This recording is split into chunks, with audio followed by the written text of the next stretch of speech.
नमस्कार विद्यार्थी मित्रांनो, स्वागत आहे तुमचं कर्मा एज्युकेशन या आपल्या स्टडी चॅनलमध्ये. मित्रांनो, आपण हिस्ट्री ऑप्शनलची सिरीज बघतोय. त्यामधील आजचा आपला लेक्चर असणार आहे मॉडर्न हिस्ट्रीचं, म्हणजेच आधुनिक भारताच्या इतिहासाचं. मित्रांनो, आपण सिलेबसप्रमाणे जवळजवळ 14 ते 15 लेक्चर अपलोड केलेले आहेत. सर्व डिटेल व्हिडिओ आहेत मित्रांनो, डिटेलमध्ये ॲनालिसिस केलेलं मी प्रत्येक टॉपिक. तुम्ही बघा, प्लेलिस्ट तयार केलेली आहे मॉडर्न हिस्ट्रीची ऑप्शनलसाठी, हिस्ट्री ऑप्शनलसाठी खास करून तुम्ही ती बघा.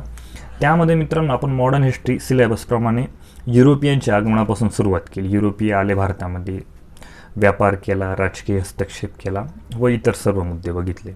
त्यानंतर महत्त्वाचा मुद्दा बघितला आपण कर्नाटक युद्धाबद्दल बोललो. फ्रेंच आणि ब्रिटिशांमध्ये जे युद्ध झाले ते 3 कर्नाटक युद्ध त्याच्याबद्दल आपण चर्चा केली.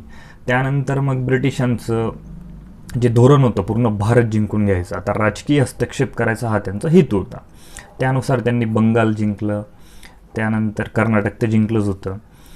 मग बंगालमध्ये त्यांनी प्लासीची लढाई झाली, त्यानंतर बक्सरची लढाई, बंगालचे नवाब, हे सर्व मुद्दे आपण बघितले. त्यानंतर आपण म्हैसूरकडे आलो, म्हणजे म्हैसूरचा भाग आपल्याला बघायचा होता. म्हैसूरचे शासक, म्हैसूरमध्ये हैदर अली, त्यानंतर टिपू सुलतान, त्यानंतर इंग्रज आणि म्हैसूरमध्ये झालेले 4 ब्रिटिश म्हैसूर युद्ध होते ते आपण बघतोय. त्यामधील आजचं आपलं लेक्चर असणार आहे मित्रांनो चतुर्थ इंग्रज म्हैसूर युद्ध, म्हणजे 4थं युद्ध आहे मित्रांनो. म्हैसूर आणि इंग्रजांमध्ये 4 युद्ध झाले. 3 युद्ध याआधी आपण बघितले मागील 3 लेक्चरमध्ये, आणि आज आपण चतुर्थ इंग्रज म्हैसूर युद्ध बघणार आहे. ते कधी झालं होतं मित्रांनो? 1799मध्ये.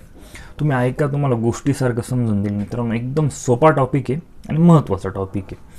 व्यवस्थित समजून घ्या आणि काही गोष्टींना लिंक करा. म्हणजे तुम्ही पण काही गोष्टींचं ॲनालिसिस करा, पुस्तकातून तुम्ही ते रीड करा, तो पॅरा रीड करा. मग तुम्हाला एक म्हणजे कन्सेप्ट क्लिअर व्हायला पाहिजे आणि मी तुमची ते रिव्हिजन करून देणार आहे, बरोबर?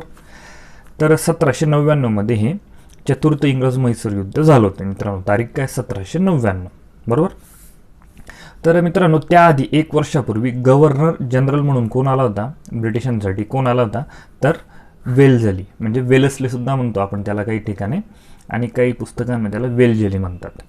तर हा वेलस्ले आला होता भारतामध्ये गव्हर्नर जनरल म्हणून. तो पूर्णपणे साम्राज्यवादी नीतीचा अवलंब करता होता. तो साम्राज्यवादी नीतीच वापरायचा प्रत्येक ठिकाणी, जास्तीत जास्त क्षेत्र बळकावून घेणे हा त्याचा उद्देश होता. तो 1798मध्ये आला होता.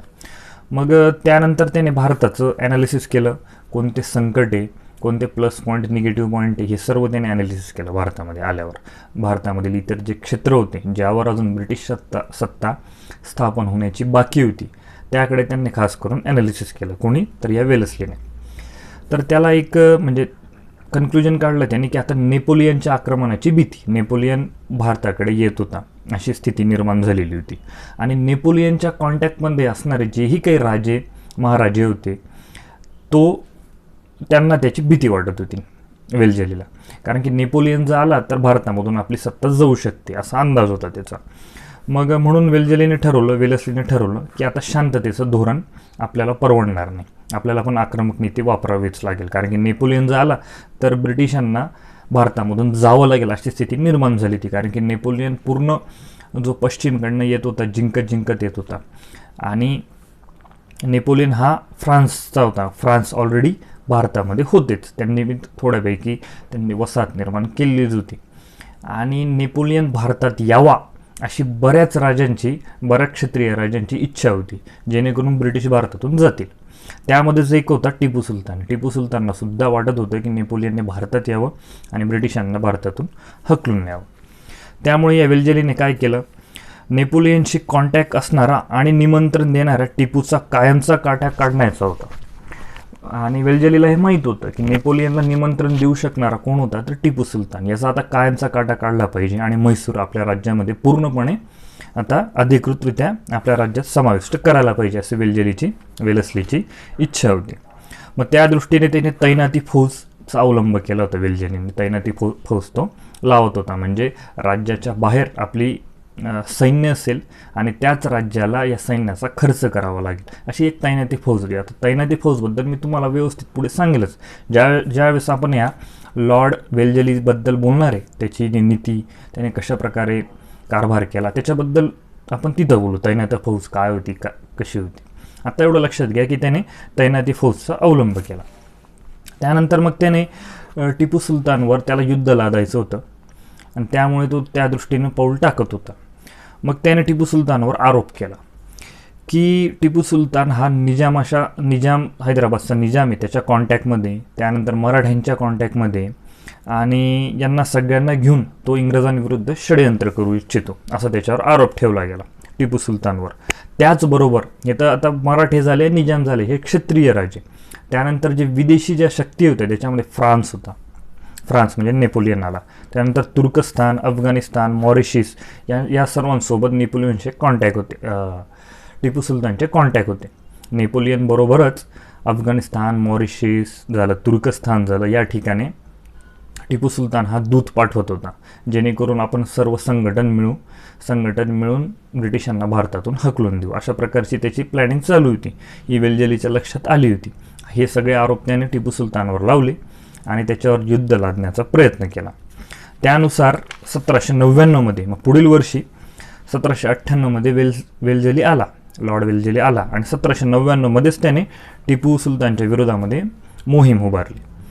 त्यानुसार त्याने मग पुढील जे त्याचे षडयंत्र होतं त्यामध्ये त्याने काय केलं, जी तैनाती फौज होती ती तैनाती फौज हैदराबादवर लादून दिली, म्हणजे निजामावर लादून दिली, जेणेकरून निजाम हा टिपू सुलतानच्या मदतीला जाणार नाही. त्यामुळे निजामाला इच्छा नसताना सुद्धा इंग्रजांकडून लढावं लागलं. त्यानंतर इंग्रजांकडून एक शक्तिशाली असा सेनापती होता, तो स्वतः या वेलजेलीचा भाऊ होता, त्याचं नाव होतं आर्थर वेलजेली. तो सुद्धा इंग्रजांकडून होता, साहजिक होता. मग त्यानंतर मग टिपू सुलतानला वाटलं आता युद्ध आढळे, त्यामुळे त्यांनी युद्ध करण्याचा प्रयत्न केला पूर्ण ताकदीनिशी. त्याने चांगली टक्कर पण दिली युद्धामध्ये, पण टिपू सुलतानची शक्ती ही कमी पडली, कारण की त्या काळामध्ये इंग्रज पूर्ण शक्तिशाली झालेले होते. त्यांना चॅलेंज उरलेलं नव्हतं, कारण की बंगाल त्यांनी जिंकून घेतलेलं, कर्नाटक, मुंबईकडचा भाग त्यांचा होता, उत्तर सरकार म्हणजे आजचं उत्तर प्रदेशचा जो भाग आहे तिथं त्यांची सत्ता होती. सगळीकडे त्यांनी व्यवस्थित आता त्यांचे म्हणजे शक्ती वाढवलेली होती. त्यामुळे टिपू सुलतानची शक्ती तर कमी पडली. त्यानुसार मग टिपू सुलतानने जीव वाचवण्यासाठी श्रीरंगपट्टणमचा एक किल्ला होता, तिथं आश्रयला टिपू सुलतान गेला, आणि त्याच किल्ल्याला मग इंग्रजांनी वेढा घातला. आता मग टिपू सुलतानला कायमचा काटा काढायचा हीच त्यांची इच्छा होती. त्यामुळे त्यांनी श्रीरंगपट्टणच्या किल्ल्याला वेढा घातला. मग पुढे मित्रांनो, तर अखेर 4 मे 1799मध्ये टिपू सुलतानची डेथ झाली, मृत्यू झाली. त्याच वर्षी, ज्या वर्षी युद्ध सुरू झालं त्याच वर्षी टिपू सुलतानची मृत्यू झाली, आणि आता पूर्णपणे म्हैसूरची सत्ता इंग्रजांकडे येणार होती अशी स्थिती निर्माण झाली. पण इंग्रजांनी इथं सुद्धा पूर्णपणे त्यांची कूटनीती वापरली. काय वापरली, जर म्हैसूरला पूर्णपणे आपल्याकडे घेऊन घेऊ आपण, तर म्हैसूरचा सगळा खर्च आपल्याला करावा लागेल, इथं आपण जे सैन्य ठेवणार याचा खर्च आपल्याला करावा लागेल. त्याच्यावर त्यांनी म्हणजे त्यांची एक नीतीच होती ती, भारतीयांकडनं कर पण घ्यायचा आणि आपल्या सैन्याचा खर्च आपण भारतीयांकडनंच करून घ्यायचा, अशी त्यांची नीती होती. मग टिपू सुलतानच्या मृत्यूनंतर 4 मे 1799मध्ये मृत्यू झाली. त्यानंतर म्हैसूर त्यांनी जिंकून घेतलं पूर्णपणे, आणि जे टिपू सुलतानचं जे कुटुंब होतं यांना वेल्लोरच्या किल्ल्यामध्ये बंदिस्त केलं. वेल्लोरला त्यांनी बंदिस्त केलं, वेल्लोरच्या ठिकाणी टिपू सुलतानच्या कुटुंबाला. आणि जो काही प्रदेश होता म्हैसूरचा, काही प्रदेश निजामाला दिला, कारण की निजाम हा इंग्रजांकडून होता, त्याला त्याची इच्छा नसताना तो इंग्रजांकडून होता. त्यामुळे निजामाला त्यांनी शांत राहण्यासाठी काही प्रदेश दिला निजामाला. म्हैसूरचे एक छोटे राज्य, आता म्हैसूर खूप मोठं राज्य होतं, त्यामधील छोटासा भाग त्यांनी जो वाडियार घरातील कृष्णराज नावाचा एक राजा होता, कमी वयाचा होता, त्याला त्यांनी ते राज्य दिलं. आता मित्रांनो, तुम्ही पहिलं लेक्चर ऐकलं असणार, तर तो राजा चिक्का कृष्णराज होता, त्याच्याकडनंच हैदर अलीने सत्ता घेतली होती म्हैसूरची. आणि आता शेवट हैदर अली आणि टिपू सुलतानच्या मृत्यूनंतर इंग्रजांनी त्याच घरातील एका कमी वयाच्या मुलाला, त्याचं बी नाव कृष्णराजच होतं, त्याला म्हैसूरची सत्ता दिली, पण छोटं क्षेत्र दिलं, पूर्ण म्हैसूर दिलं नाही, ते छोटं क्षेत्र दिलं. तो अल्पवयस्क होता तो राजा कृष्णराज, म्हणून टिपू सुलतानचा जो दिवाण होता त्याचं नाव पूर्णिया होता, त्याच्या हातामध्ये सत्ता देण्यात आली काही दिवस, जोपर्यंत हा कृष्णराज मोठा होत नाही, समजदार होत नाही. टिपू सुलतानचा दिवाण होता, कारण की त्याला सर्व राज्यकारभार चालवता येणार होता, म्हणून या पूर्णियाला जो कृष्णराज होता वाडियार वंशातील शेवटचा राजा म्हणू शकतो आपण, शेवटचा म्हणण्यापेक्षा शेवटचा तर नाही म्हणता येणार मित्रांनो, पण कमी वयाचा राजा होता.